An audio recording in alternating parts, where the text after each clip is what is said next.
Okay, let's get started. Welcome to another Static Grass Creations vlog. I am continuing off with Tharn Ravagers in building the Circle of Orboros armory commission. So I'm leaving off exactly where I left off, or I'm starting off exactly where I left off last time. So last time I put together the unit leader and a random guy, just the legs on the base. This one didn't snap together too well, or didn't glue too well. So I'm going to need to put some green stuff in there. Fortunately, I have lots. This guy too. Oh jeez. That sucks. Okay, so this one too as well. There's a gap in there that needs to be filled. Let's just put them on a base. Sometime, like, there's a whole like couple sides to this where some people don't like putting models on bases, some people do. For me, it depends. Usually for commissions, I will just put everything together, build it and paint it, unless it would hinder me painting it somehow. Because I like, especially if there's a slot in the base, I definitely prefer to build the whole model first. There we go. Fit nicely.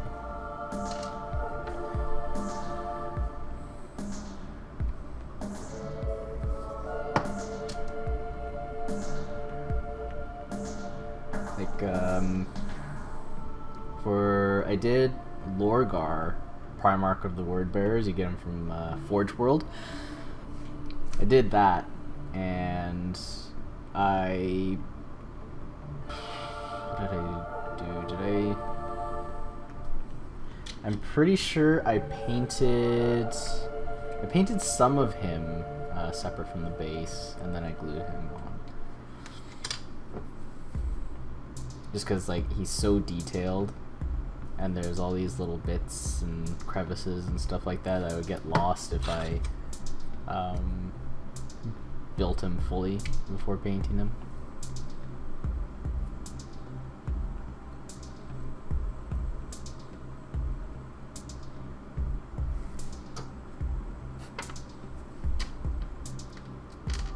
Yeah, over up here is my little place to organize everything.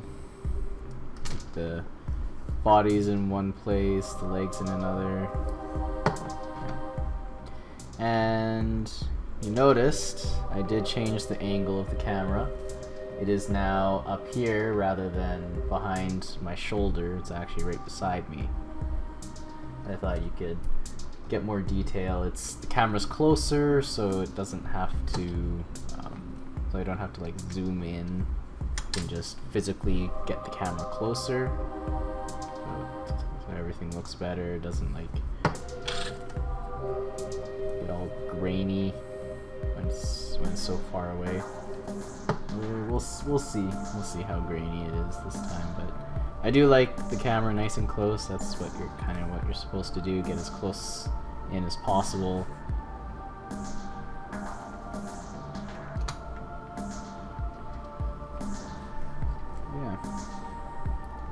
Making some pretty good headway on this. I guess once I finish the Ravagers, I'll probably take a break in order to wash. Well, I guess I'll do Dawn Shadow as well, but yeah, I'll take a quick break to clean the metal models from the blister packs. Oh, This one is not cooperating. This one's probably going to need some green stuff filler after. Jeez.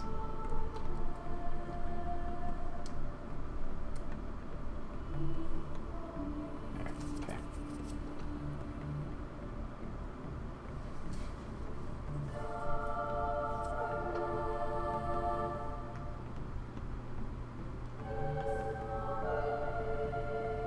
I'm going to talk a little bit more about the commission. So instead of like the green armor that you would see on like the stock photos of Circle of Orboros, the client requested to have the armor and most cloaks, some not so much, but basically most of the green areas turn to like a fiery red or orangey red. So I guess you could say it's more like an autumn theme for the Orboros army. Yeah, it does look really nice. Yeah, it's definitely a color scheme I can recommend. But like, other than the armor changing color, nothing else changes. So, like well, maybe the cloak too, but otherwise, like the leather straps and the clothing and stuff like that, they're all the same. They're all browns or reds or something like that. Okay, so we'll do. I guess we'll do this guy first. Let's see what we got here.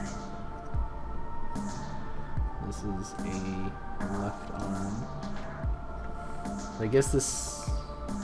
Okay. To figure out how I should approach this. Okay, so a lot of the you know, if you built any Privateer Press stuff, you know that a whole bunch of the models, particularly the plastic ones, they're keyed. Like the slots there, they're keyed, so you can just slip in your piece just like that.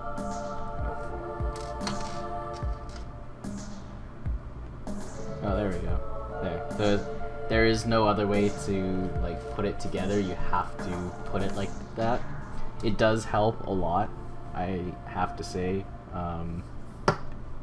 Some other miniatures, they don't do that. But then at the same time, it makes it harder to convert and customize your army to make like individual units unique. Obviously, you know, you can quite easily, you can pretty easily do it. You just, you know, like bend some pieces, cut some pieces, boom, you have like a brand new looking unit, right? Yeah, it's totally unique.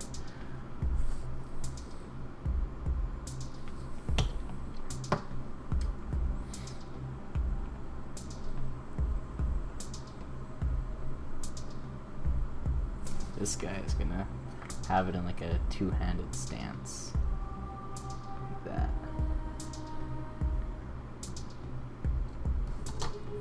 That'll be later.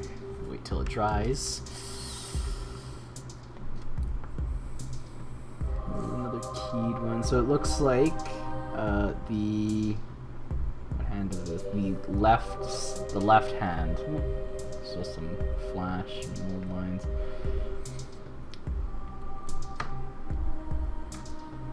It looks like the left hand on these weapon arms is keyed, and then the right arm is more. It is still keyed. It's just like it's a half circle.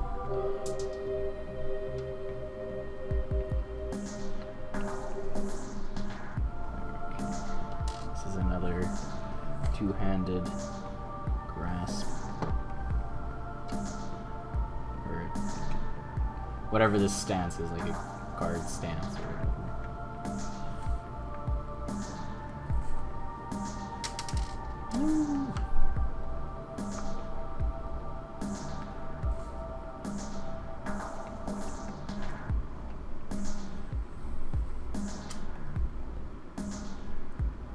Hopefully eventually I can play again.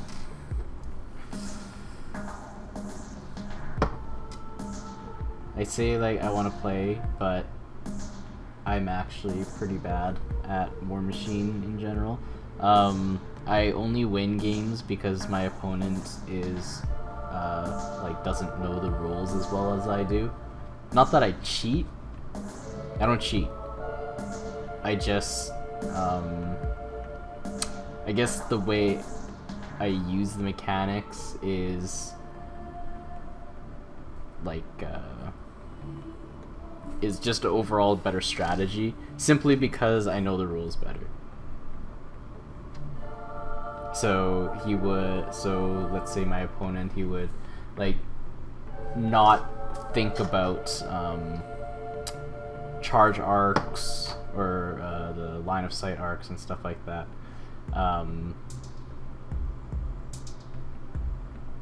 Whereas, you know, you get bonuses and such for doing this thing, whereas my opponent didn't know.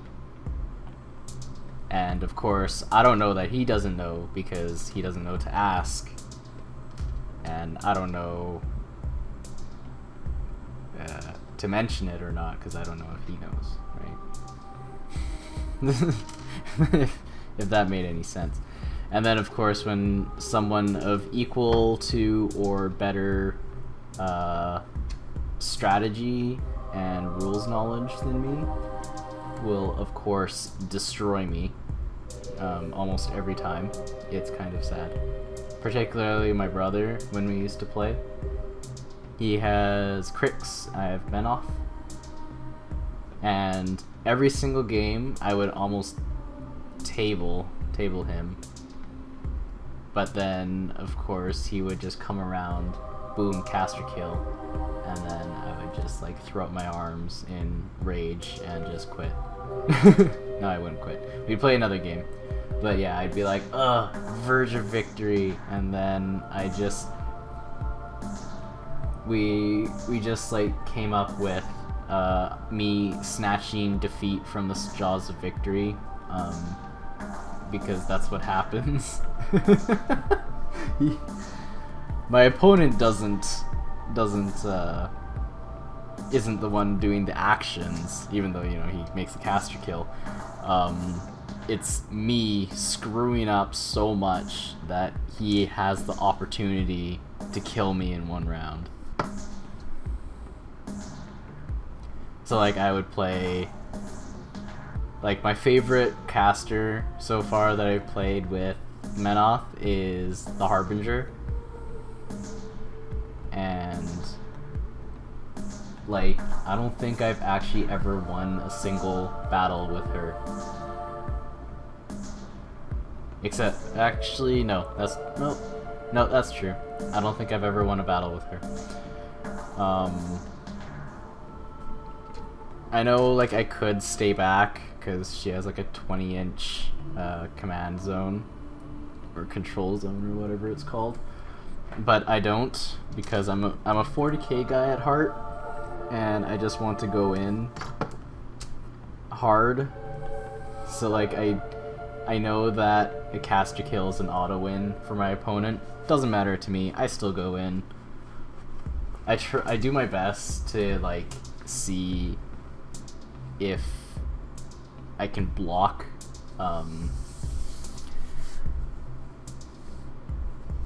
like charges and stuff to my warcaster, but of course I always like totally forget one thing or don't plan for something, and of course Crix and such have like Denegra and stuff like that, so incorporeal charges and whatnot is just, oh, by the way, Jason, you're dead.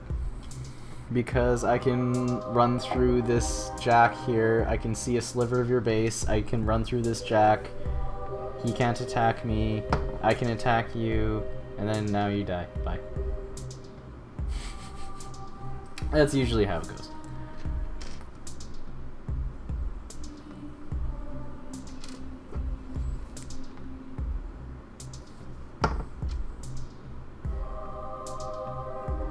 I know from my gaming group, and I guess I hear from like forum posts and stuff that Crix is really powerful, or at least super duper annoying to play against.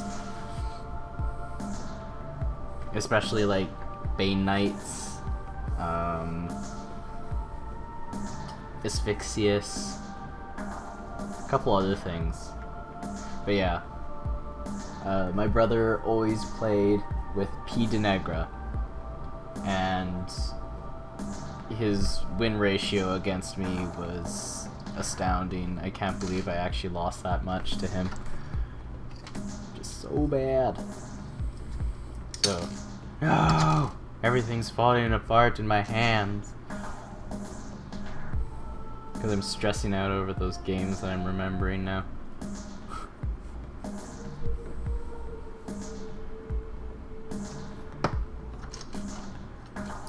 I do have super glue activator, which I should probably use, but also I don't want to set up for it. Because like that stuff is like it doesn't smell particularly bad, but I assume that is carcinogenic or something. So I try my best to I put on a mask and stuff like that, because it's a mist form, right? So all that gunk goes up in the air, you breathe it in, because if you can smell it, you're breathing it in, right? And it's in your body. You don't want that stuff in your body.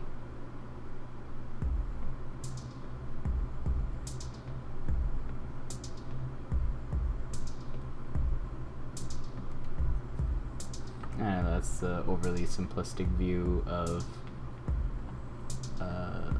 fumes and how they work, but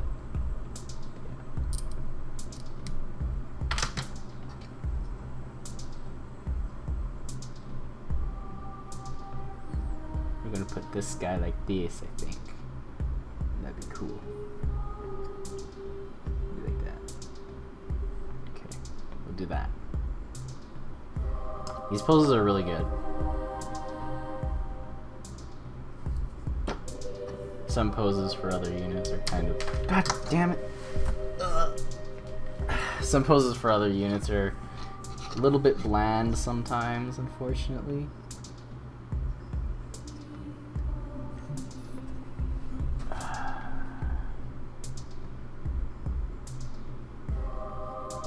But what can you do? Well, of course you can convert them. That's the best part. That's the best idea. Just convert them. Make them look real cool.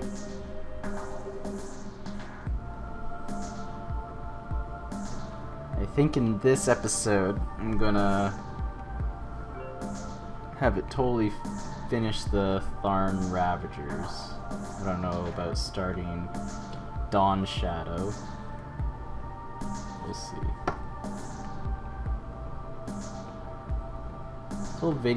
This whole like vlogging thing is kind of fun. To show off like, yeah, this is how you build things. Okay, of course. Fine. Look at this activator crap.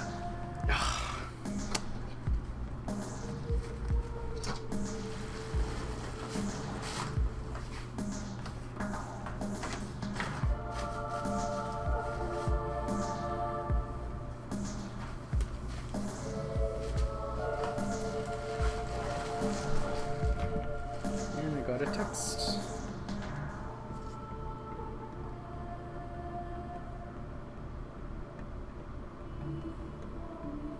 Okay.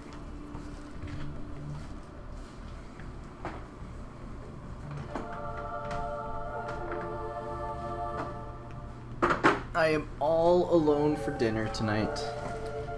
All all alone, all by my little lonesome. So sad. Okay, so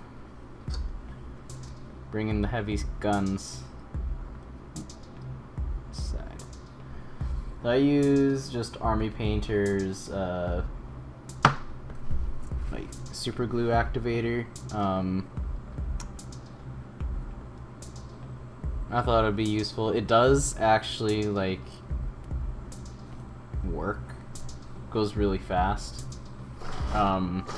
However, it leaves like a white film when it finishes drying. You just like do one spray, it just like freaking covers the model, right? Go there. Come on. No. Oh, jeez. Of course, everything falls apart. And it doesn't work anyway.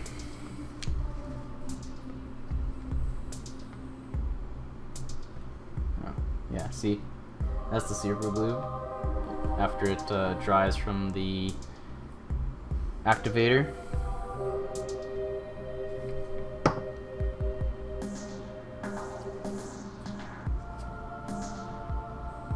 It doesn't get like chunky or anything like when you use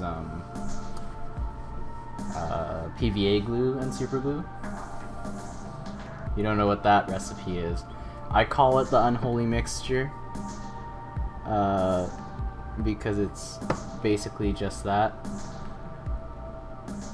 It's something like a last resort. Like if you put in super glue and green stuff together, it like hardens super fast. With PVA glue, it kind of does. It also activates super glue almost instantly, except when the PVA glue dries with the super glue, it creates this like chunky film over the joint or wherever you're gluing, and that can really mess up a model because you have this clump right on where you've glued, and you have to like cut at it and use clippers sometimes, and it does get annoying. So it looks like I chose the right weapons this time. These ones seem dry.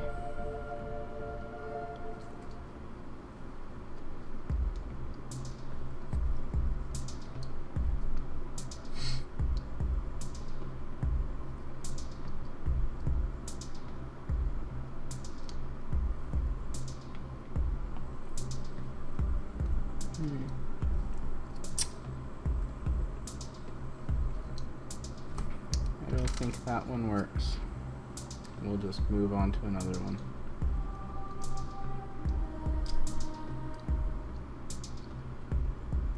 Oh, that's... oh my god, really? I think it's because my super glue is like, past its expiration date. But if I don't leave it for like the full day that it needs to dry, then this happens.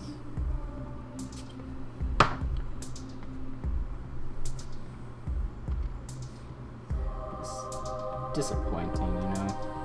That's just disappointing.